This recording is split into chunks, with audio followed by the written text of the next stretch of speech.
finally and officially the mother of all deals between India and Europe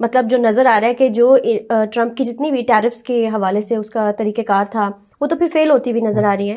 India نے کافی حد تک pressure کو sustain بھی کیا اور آخرکار انڈیا نے اس کا جو ہے وہ ایک کاؤنٹر اسٹریٹجی بھی نکال لی. اور میں دیکھ رہا تھا کہ جو ارسولا ون در لین ہے انہوں نے کہا ہے کہ دنیا کی 2 بڑی ڈیموکریسیز نے دنیا کا سب سے بڑا سیکیورٹی اینڈ ڈیفنس پارٹنرشپ کو لانچ کیا. The EU's Ursula von der Leyen and Antonio Costa are in New Delhi to mark a historic free trade deal which Prime Minister Modi has hailed as a significant agreement. یہ سمجھوتا global G D P کے قریب 25% اور global trade کے قریب 1/3 حصے کو represent کرتا ہے. ٹھیک ہے میر صاحب، آپ کیسے دیکھ رہے ہیں اس ڈیسیجن کو اور اس کے امپلیکیشنز کیا ہو سکتے ہیں ڈپلومیٹک فرنٹ پر بھی ود یو ایس اے؟ میں سمجھتا ہوں کہ جو کہ انٹرنیشنلی اب کہا جا رہا ہے U S is losing international alliances. ٹھیک ہے یہ ہو گیا. ٹھیک ہے جی. فری ٹریڈ اگریمنٹ میں یورپ جو کہ اوبویسلی گرین لینڈ کی وجہ سے بھی بہت زیادہ دباؤ کا شکار ہے اور ساتھ ان کی جو ٹیرف پالیسی ہے پریزیڈنٹ ٹرمپ کی وہ یورپی انڈسٹری کو بہت زیادہ متاثر کر رہی ہیں. اور انڈیا کے ساتھ یہ ڈیل ہو جانے کا مقصد یہ ہے کہ ایشیا کی تیسری بڑی ایک معیشت کے ساتھ ان کو باقاعدہ طور پہ فری ٹریڈ مل جاتی ہے اور ایک انڈیا کی بڑی مارکیٹ حاصل ہو جاتی ہے. ہلو دوستو، سواگت ہے آپ سبھی کا ای پی گن چینل پہ. تو فرینڈز آئیے دیکھتے ہیں پاکستانی میڈیا کی لیٹسٹ ویڈیو. تو دوستو فائنلی انڈیا ایو ٹریڈ ڈیل یعنی FTA، جس کو کہ خود ایو کے لیڈرز نے ایک ہفتے پہلے ہی دابوس میں اعلان کر دیا تھا کہ وہ بھارت کے ساتھ FTA mother of all deal sign کرنے جا رہی ہیں. اور فائنلی اب یہ ڈیل آفیشلی سائن ہو گیا ہے. اور اس کی اہمیت کا اندازہ آپ اسی بات سے لگا سکتے ہیں کہ بھارت اور یورپ کے بیچ ہوئے اس FTA ڈیل کو پوری دنیا کور کر رہی ہے، چاہے وہ میڈیا ہو، کنٹریز ہو یا پھر ٹریڈنگ کمپنیز ہو. اور سب سے بڑی بات تو اس ٹریڈ ڈیل کو نوٹس کیا ہے امریکہ نے. جی ہاں، کیونکہ امریکہ کے راشٹرپتی ڈونلڈ ٹرمپ کے ایرریٹک بیہیویئر اور رویے کے کارن ہی، جس سے کہ بھارت تو پریشان ہوا ہی، ساتھ ہی ساتھ یورپین کنٹریز کی بھی حالت خراب ہے. اور ایسے میں جو بتایا جا رہا ہے کہ پچھلے 2 دشکوں سے، جی ہاں یعنی 20 سال سے EU اور انڈیا کے بیچ میں اس ڈیل کے اوپر بات چیت چل رہی تھی، لیکن گاڑی آگے نہیں بڑھ پا رہی تھی. لیکن اب ٹرمپ کے رویے نے اس میں ایسی جان پھونکی کہ یہ ٹریڈ ڈیل انڈیا اور EU کے بیچ میں سائن بھی ہو گیا ہے، جس پر اس سمے پاکستانی میڈیا میں بھی کافی چرچا ہے. تو آئیے دیکھتے ہیں اس ویڈیو کو.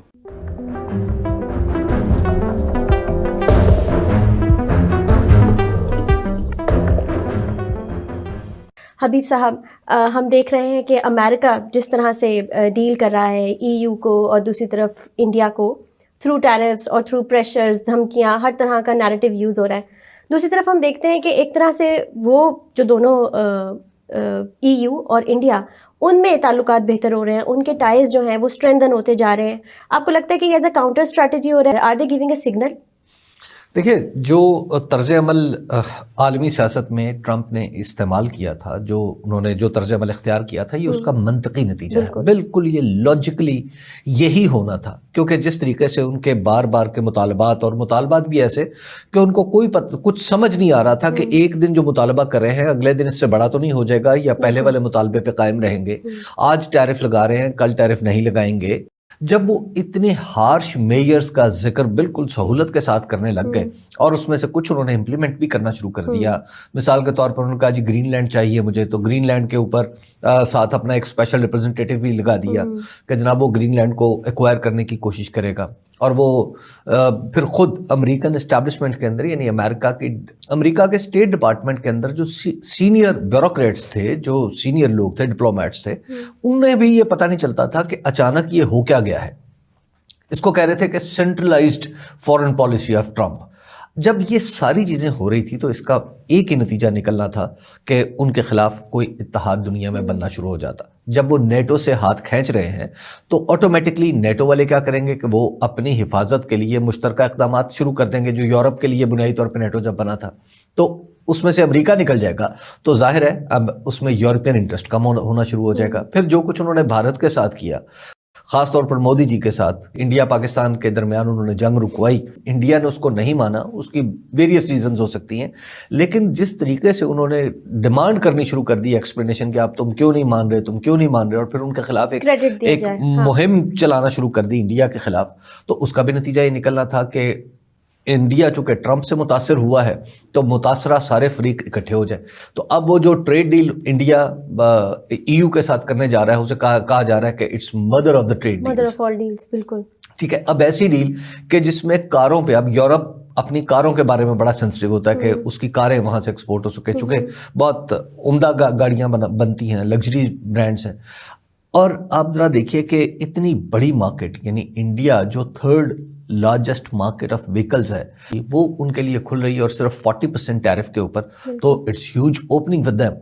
اور اسی طرح یورپ میں ایکسس اگر بھارت کو مل جاتی ہے تو وہ بھارت کے لیے بہت بڑی چیز ہو جائے گی. تو لہٰذا یہ جو معاملہ جس طریقے سے آگے بڑھ رہا ہے, یہ ٹرمپ کی اپنی, آپ ان اے وے کہہ سکتے ہیں کہ ان کی اپنی بے وقوفی یا اپنی جو ان کی حماقتیں ہیں, یہ بڑی حد تک چیزیں ان سے جڑی ہوئی ہیں کہ ان کے نتیجے میں امریکہ کے خلاف ان ممالک پر مشتمل اتحاد بن رہا ہے جو دراصل امریکہ کے دست نگر تھے. اور حبیب صاحب بہت ہی پرانے حامی, مطلب جن کے بارے میں ہم سوچ نہیں سکتے تھے. اگر آپ انڈیا اور امریکہ کا دیکھیں تو لارجسٹ ٹریڈنگ پارٹنر ہے امریکہ انڈیا کا. تو اس سے اگر آپ مطلب جو نظر آ رہا ہے کہ جو ٹرمپ کی جتنی بھی ٹیرفس کے حوالے سے اس کا طریقہ کار تھا, ٹیرف کی جو ڈپلومیسی اس نے چلانے کی کوشش کی تھی, وہ تو پھر فیل ہوتی بھی نظر آ رہی ہے.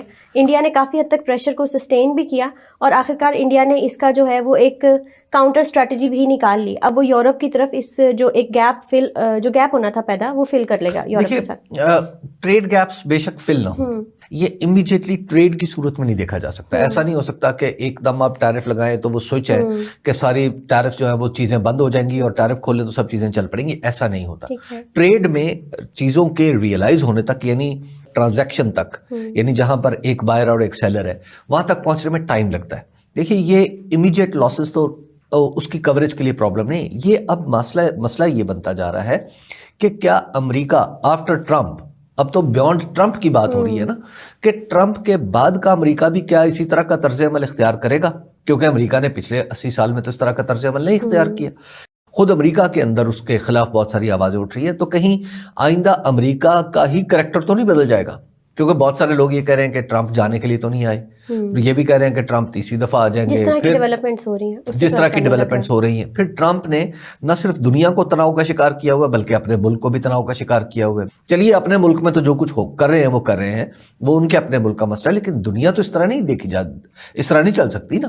وہ لوگوں کو بھیج رہے ہیں اغوا کرنے کے لیے, مدوروں کو, جیسے انہوں نے وینزویلا سے اغوا کرا لیا, وہ جگہ جگہ پہ یعنی جسے وہ تڑیاں کرانا شروع ہو جاتے ہیں. مطلب اس طرح سٹبرن ایٹیٹیوڈ کے ساتھ تو you can not go forward with diplomacy, negotiations تو نہیں ہو سکتی. یہ جتنا پھر فریجائل سسٹم ہوتا ہے انٹرنیشنل سسٹم, تو اس میں تو ڈونلڈ ٹرمپ کی ایک دو حرکتوں نے اس کو بالکل ہلا کے رکھ دیا. تو لہٰذا اب یہ ایک نیچرل اس کا منطقی نتیجہ تھا جس تک اب دنیا پہنچ رہی ہے.